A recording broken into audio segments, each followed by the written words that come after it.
Hello， 大家好，歡迎你返嚟我露娜嘅 channel， 多謝晒你嘅支持。而家冬天呢，大家可以試下整今次呢個鮮磨蛋白杏仁茶。咁一個月呢，整返幾次嚟食，可以滋潤下啲皮膚，冇咁乾燥。咁杏仁茶呢，可以整到好稀，好似飲茶咁，又或者呢，可以整結啲，好似我中意食嘅杏仁露，有啲蛋白絲啊，或者係成嚿蛋呢，有啲嘢咬下，有啲口感。咁你中意食邊款呢？留言同我 share 下啦。記住呢，要睇晒成條片，咁睇晒呢，你就會知道晒啲秘訣，好似南北杏要落咩比例啦，咁同埋點整呢先會結啲，啲蛋呢要點煮先唔老。咁自己喺屋企整呢，其實係超容易上手㗎。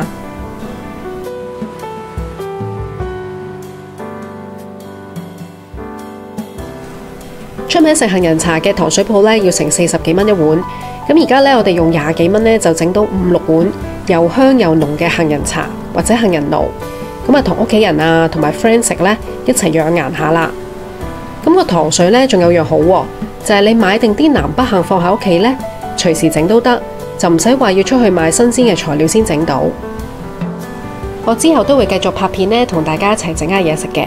咁你哋除咗 subscribe 我個 channel 之外呢，記住要撳埋隔離個鐘，咁我出咗新片呢，先通知到你㗎。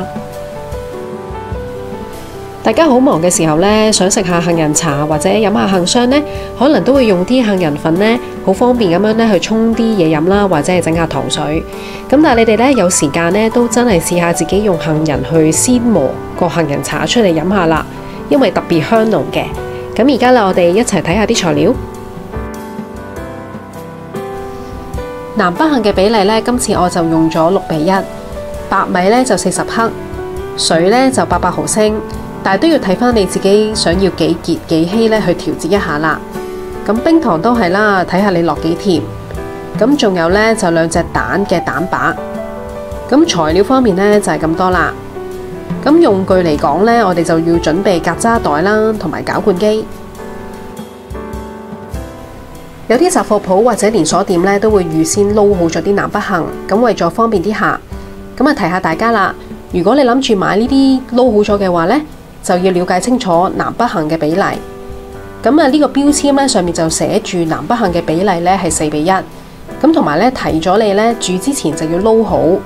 咁仲有呢，就最少要浸1個鐘。咁因為呢，北杏呢就有啲毒性嘅，咁所以呢，大家都要了解清楚，同埋要小心處理啦。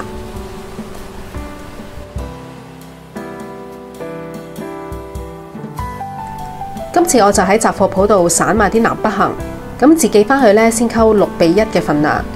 咁成個糖水呢，都係用咗250克嘅南北杏，咁啊大概23蚊左右啦。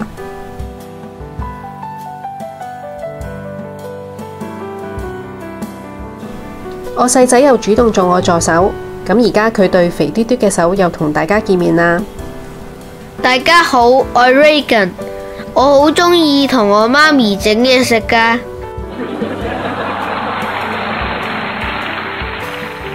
咁我而家同大家介紹下啦。杏仁就分為南杏同埋北杏。南杏就大粒啲，北杏呢就細粒啲，同埋扁啲，左右唔對稱。南杏呢又叫做甜杏，因為佢甜啲，但係就冇咁香。咁北杏呢，佢有啲苦味，咁所以叫做苦杏。咁但係咧就係比南杏香好多嘅。北杏咧就有啲毒性嘅，咁有少量咧可以轉為俗稱生挨嘅物質。咁生食咧可能會中毒噶。咁記住咧，生嘅北杏咧係唔食得噶。咁啲鋪頭咧就比較少用北杏，咁好多糖水鋪咧就咁用南杏啦，或者龍王杏去整，咁甜味就夠啦。但係咧因為冇落到北杏咧，咁所以個杏仁味咧就唔夠香。咁頭先講嘅龍王杏呢，其實係南杏入面呢就比較大同埋高質嘅品種，咁佢香味同埋嗰個價錢呢，都係比南杏呢就係多1倍嘅。大家唔好聽到北杏有毒呢就唔用啦，咁因為北杏嘅藥用價值呢比較高，咁佢止咳嘅功效呢就比較強噶。咁總之呢，你唔好食過量呢就 OK 噶啦。咁同埋呢，大家千祈唔好撈亂南北杏嘅份量咯，如果唔係呢，就驚搞到你肚痛噶啦。你上網 search 咧，會見到啲食譜南北杏嘅比例咧由5:1開始，咁甚至有啲食譜咧就高到10:1，數字越大咧就代表南杏越多，北杏就越少。咁杏仁味咧就越淡。出名食杏仁茶嘅糖水鋪咧，通常會落埋北杏。咁有啲嘅比例咧仲去到2:1，即係話咧2份南杏就落1份北杏。咁唔係落少少，咁啊直情一半添。咁有啲咧就會落晒3種杏仁，即係南杏啦、北杏啦同埋龍王杏去整嘅。咁所以特別香。咁今次咧我就落6份南杏，1份北杏，6:1嘅比例啦。咁雖然咧冇落到龍王杏，但係其實咧已經好香好濃啦。如果你想再整好食啲嘅話咧，你就可以用龍王杏去代替南杏。咁你要落幾多南北杏呢？就視乎你自己想要咩口味同埋功效啦。咁可以試下跟我用6:1先。咁我哋整日食咧都係想食得健康啲同埋安全啲，咁所以大家咧都要了解多啲材料先啦。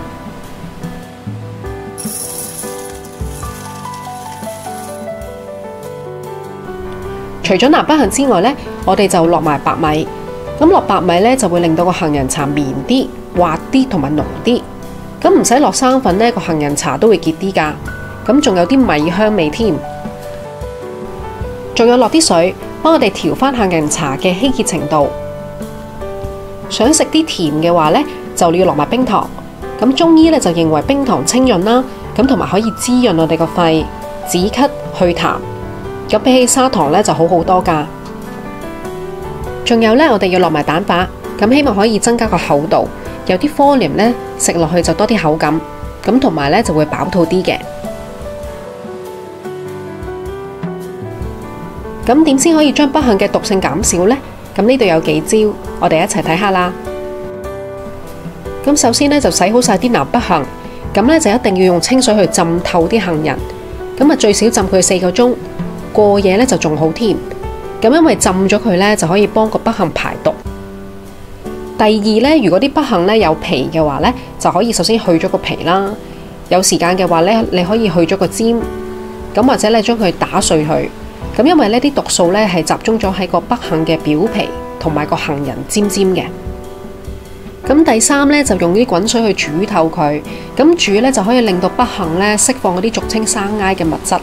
咁樣咧就可以咧有效咁將啲毒素嘅含量降低90% 以上㗎。咁跟住以上幾招咧就可以食得安全㗎啦。浸啲杏仁咧，除咗幫我哋排毒之外咧，就仲想等佢吸多啲水分。咁我哋咧就要容易啲揸多啲杏仁汁出嚟㗎。我哋頭先話呢個杏仁茶想綿啲嘅話咧，你可以落埋白米。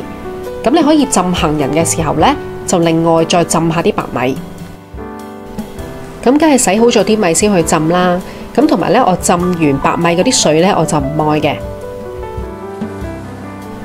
跟住咧就將啲浸好晒嘅南北杏咧，同埋啲白米咧就放入個攪拌機入面打溶佢。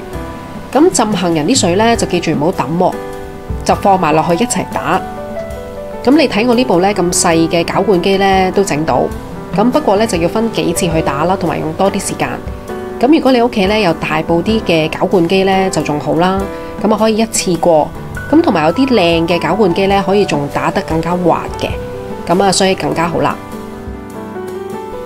咁好多時候整嘢食咧就係睇下屋企有啲咩食材啦，有啲咩用具啦就攞嚟用。咁啊整嘢食好玩嘅地方咧就可以自己去調配啦，咁同埋就自己用啲創意去做下啲新嘢啦。呢啲咁細嘅攪拌機咧，打杏仁嗰陣時咧，可能啲杏仁渣咧就會塞住個刀片嘅，咁所以咧就要拎出嚟再搖下去，咁啊等佢均勻啲，就打得更加好啦。打好晒之後咧，就可以放入隔渣袋度咧，隔走嗰啲杏仁渣啦。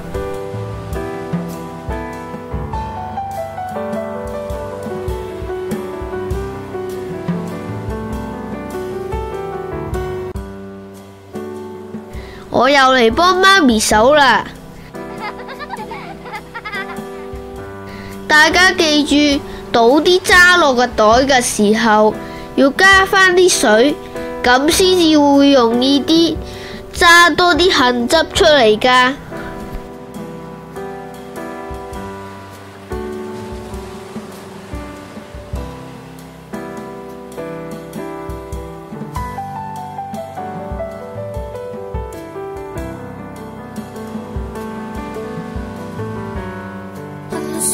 種係啊粉嚟嘅，噴霜嚟㗎。杏仁啊嘛，揸好啲唔個怪之咁似啦。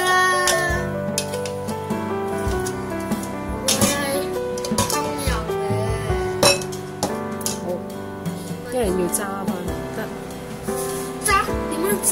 一人要揸。剪實佢啊！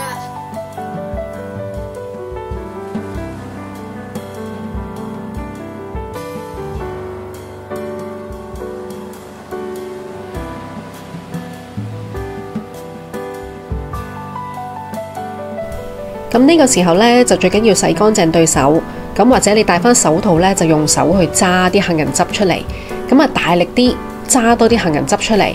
咁之前我哋用水浸咗好多個鐘嘅話呢，啲杏仁呢就吸多啲水呢，就會容易啲揸多啲汁出嚟噶。杏仁呢係好有營養嘅，咁有豐富嘅不飽和脂肪酸、色氨酸同埋鈣質，咁可以幫我哋保養我哋嘅心臟啦同埋血管。咁色氨酸咧就可以幫助我哋嘅大腦分泌一啲好開心嘅因子，咁可以幫我哋減壓啦、改善失眠同埋穩定我哋嘅情緒㗎。剩翻嘅杏仁渣咧就唔好掉喎，咁其實都好有用㗎。咁你可以愛嚟整曲奇餅啦，又或者咧可以加啲鮮奶 honey 咧就去做一個面部嘅去角質層磨砂膏，咁效果都好好㗎。冰糖咧又係睇你自己中意有幾甜啦。咁咧落冰糖之前咧，你揾啲水去沖下佢先啦，因為咧可能個面頭都有啲污糟嘢，咁同埋我哋自己屋企食，咁啊盡量整啲嘢乾淨啲啦。同埋咧，如果你覺得啲冰糖太大粒嘅話咧，驚難溶咧，你可以咧好似我咁用把刀咧去劈下佢先，整碎咗先，跟住先放落去個杏仁汁度煮咯。咁講明係蛋白杏仁茶啦，咁當然梗係要落埋啲蛋白啦。咁首先咧，我哋就將啲蛋白去打佢先，咁打散咗咧，就放落去之後咧，就唔會一嚿嚿咁嘅蛋啦。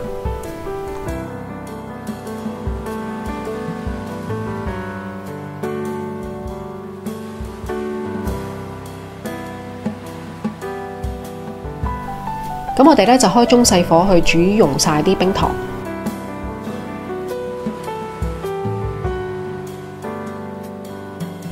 咁而家你可以開火咧去煮熟嗰啲杏仁汁啦。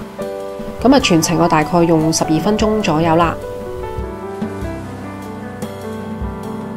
咁記住一路煮咧，就一路要攪，唔係咧佢就會黐底咧，就會有燶味。煮嘅時候咧，你自己加翻啲水咧，就去調校下你想要幾稀幾結。咁我咧就用咗800毫升嘅水。有啲人咧就會用鮮奶去代替水，咁但係咧我就中意原汁原味，咁啊杏仁味。咁但係你想變下口味嘅話咧，都可以試下用鮮奶去代替水都得㗎。揸好晒啲杏仁汁之後咧，我就再將佢過多次篩去隔走一啲渣，咁啊希望可以再滑啲嘅。你可以分2次咧，慢慢咁加啲蛋白入去個煲入面嘅。咁啊記住用筷子去攪啦。咁你想食多啲蛋絲嘅話咧，就攪快啲。但係如果咧你想食一嚿嚿蛋嘅話咧，咁你攪幾下咧就 OK 噶啦。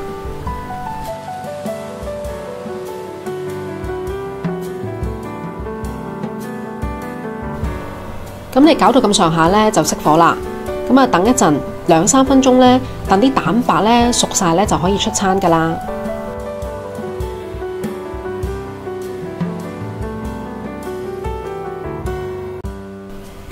咁就整好晒，咁我哋就可以滗出嚟一碗。咁同埋咧，你整嘅時候咧，其實已經杏仁味已經好香噶啦。咁你食落去咧，就仲更加香添。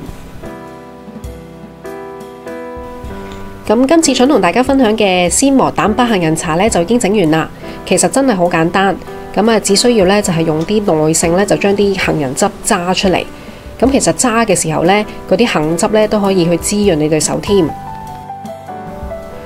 多謝你睇晒成條片，咁啊記住 like 同埋 subscribe 我個 channel，咁之後呢，我都會努力繼續拍片，咁啊希望同大家分享啦。